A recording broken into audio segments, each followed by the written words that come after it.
Salut à tous et à toutes et bienvenue dans cette vidéo et aujourd'hui on se retrouve pour une nouvelle vidéo.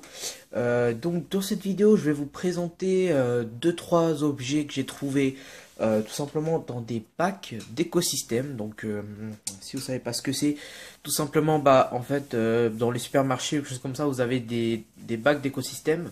Et des fois, vous avez vraiment des choses que des personnes, des utilisateurs jettent, qui sont vraiment très utiles. Vous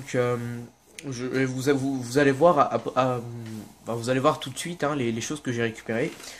Donc, on va commencer par ça, simplement. Ça, hein, vous le voyez pas encore. C'est un casque Sony stéréo, donc où je sais pas si vous avez vu la précédente vidéo où je parlais tout simplement du Acer Aspire M 1201, voilà, hein, j'ai pas oublié son nom. Je disais que j'avais qu'un seul casque stéréo, c'est celui-là. Alors par contre, ce casque-là, pourquoi il a été jeté?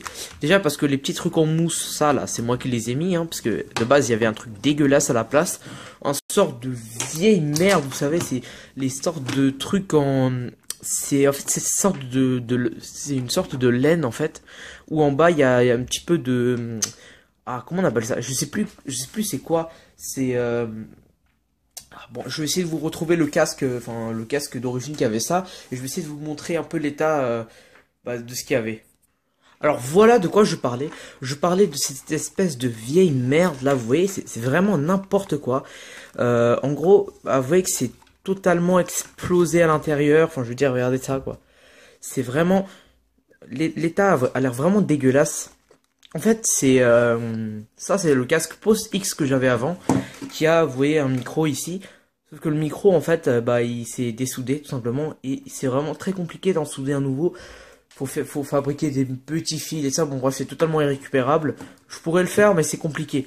Donc, vous voyez que c'est très moche, ça fait très mal aux oreilles, ça gratte et de ça, c'est chiant et de ça à utiliser. Et, tout simplement, ça, là que vous voyez là-bas, ils étaient là de base. C'était ce casque-là que j'utilisais avant, donc hop, ça, on va le balancer là-bas parce que c'est pas ce que j'ai trouvé simplement dans les trucs d'écosystème.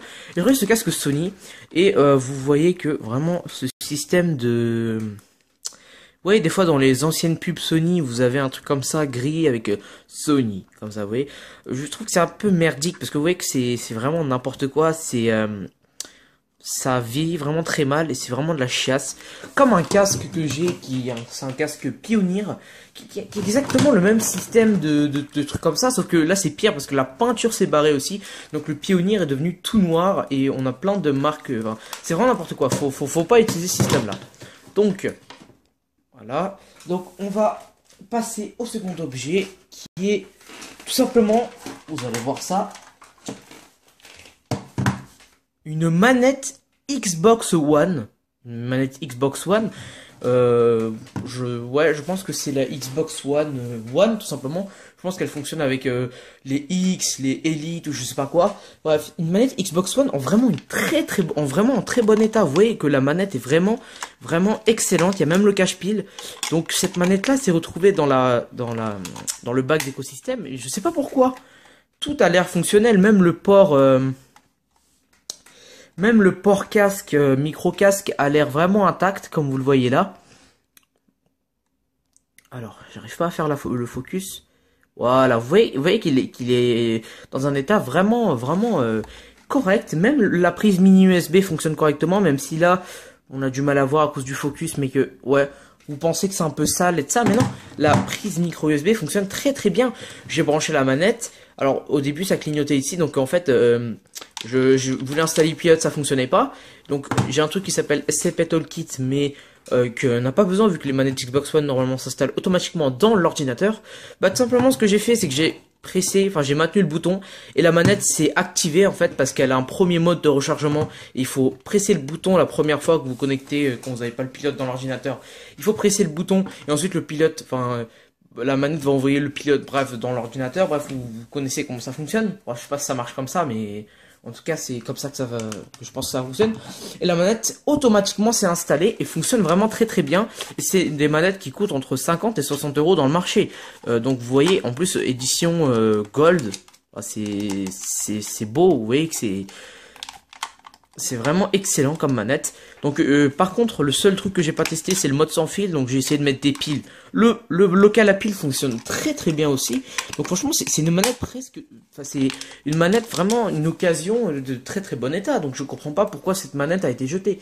C'est un coup de chance. Tout simplement. Alors on a aussi d'autres trouvailles. Alors ça c'est un peu plus grand. C'est un clavier que j'ai trouvé. Donc vous voyez qu'il a l'air déjà beaucoup plus propre que le mien. Mais que j'ai pas trop envie d'utiliser parce que vraiment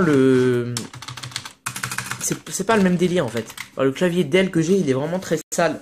D'ailleurs je sais pas si vous suivez un peu mes vidéos, vous voyez que j'avais fait une vidéo où j'avais nettoyé le clavier, c'était pour le 1er avril. Donc franchement, hein, enfin, vraiment c'est un peu c'est un petit peu ridicule comme idée, mais bon, bah, j'avais pas d'idée et je pouvais ne pas sortir une vidéo le 1er avril, parce que vous savez très bien que la journée du 1er avril, c'est un vrai bordel. Donc revenons au clavier, donc c'est un clavier avec le fil coupé, c'est magnifique. Hein. Il était en PS2, je pense que le port PS2, je l'ai récupéré pour autre chose, je sais plus. Voilà, donc un clavier que je pourrais peut-être utiliser pour un autre PC, mais pour l'instant, je ne sais pas, je sais pas encore. On va passer au second clavier. Alors celui-là, je l'avais acheté dans une brocante. C'est un clavier Labtech, comme vous voyez là-bas. C'est un clavier tout simplement qui est rétro-éclairé par en bas, sauf que c'est mal foutu parce que quand vous êtes dans le noir, vous voyez même plus les touches vu qu'elles sont rouges et que la lumière aussi est rouge. Donc ils auraient dû mettre des LED en bas de les touches. En bas des touches, ça veut rien dire, en bas des touches et faire en sorte que le rouge soit transparent, vous voyez ce que je veux dire, comme certains PC, comme Asus ROG, leur PC portable très cher là qui coûte un bras et que leurs claviers sont tout simplement rétro-éclairés, bah vous avez ça, voilà, vous faire comme ça, bref, ce clavier là peut aussi être réparé par un câble USB, donc je vais voir si je peux faire ça. Et hop, on va chercher le dernier truc. Attention, voici un clavier Logitech beaucoup plus grand. Vous voyez que ça a vraiment le style des claviers des années 1998. Ça, d'ailleurs, ça a été utilisé sous Windows 98 parce que vous voyez le logo ici. Donc c'est un clavier que j'ai pas testé. J'ai un port PS2 sur mon PC. Je vais peut-être d'ailleurs tester le clavier avec vous. Qui a l'air vraiment, enfin c'est vraiment un gros clavier et comme d'habitude hein, derrière nous avons, franchement c'est tout le temps ça quoi. Vous voyez, vous avez un truc là et l'autre truc il est pété.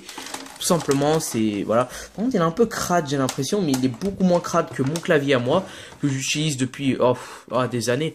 Bref, nous allons vous retrouver pour la vidéo, enfin pour la phase test de ce clavier et on va voir ce que ça donne. Si ce clavier a été jeté parce qu'il est HS ou si juste parce que il est vieux et que personne n'en voulait. Et parce qu'il est crade aussi. Allez. Voilà, donc on se retrouve pour la phase test du clavier Logitech. Alors, je vais simplement le brancher à l'arrière de mon PC.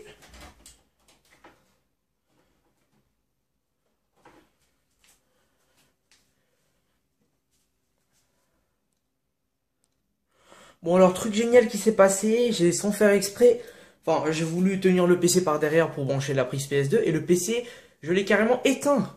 Bon c'est pas grave, on va démarrer le PC, on va voir si le clavier s'allume. Alors oui effectivement le clavier s'allume, j'ai vu les 3 LED s'allumer, voilà. Alors il me semble, en fait le problème du PS2 c'est que le PS2 ne réagit pas comme l'USB. Parce que l'USB, tout simplement, c'est fait pour être plug and play. Donc, dès que vous branchez un clavier USB, le clavier est détecté automatiquement.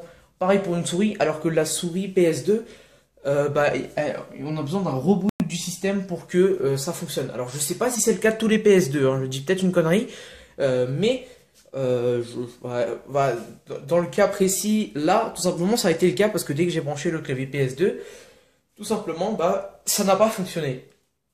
Donc en fait ça c'est bien, c'était cool parce que j'aurais peut-être pas fait attention à ce détail là. Donc hop, vous voyez que le clavier fonctionne. Alors je vais taper mon mot de passe. Voilà. Et vous voyez que ça a fonctionné. Voilà. On va ouvrir un document texte au hasard.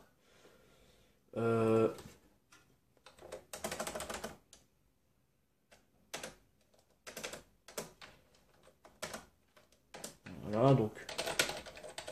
Voilà, le clavier a l'air de fonctionner bien. Et vous voyez, au niveau des touches, ça a l'air d'être un peu gros. Donc si jamais enfin, j'en ai marre du clavier Dell que j'utilise actuellement, qui est vraiment mais super crade, je vais sûrement peut-être utiliser celui-là. Bon, donc j'espère que cette vidéo vous aura plu. On se retrouve pour une prochaine vidéo. J'ai peut-être l'idée sur ça. Donc on se retrouve pour la prochaine vidéo. Salut tout le monde!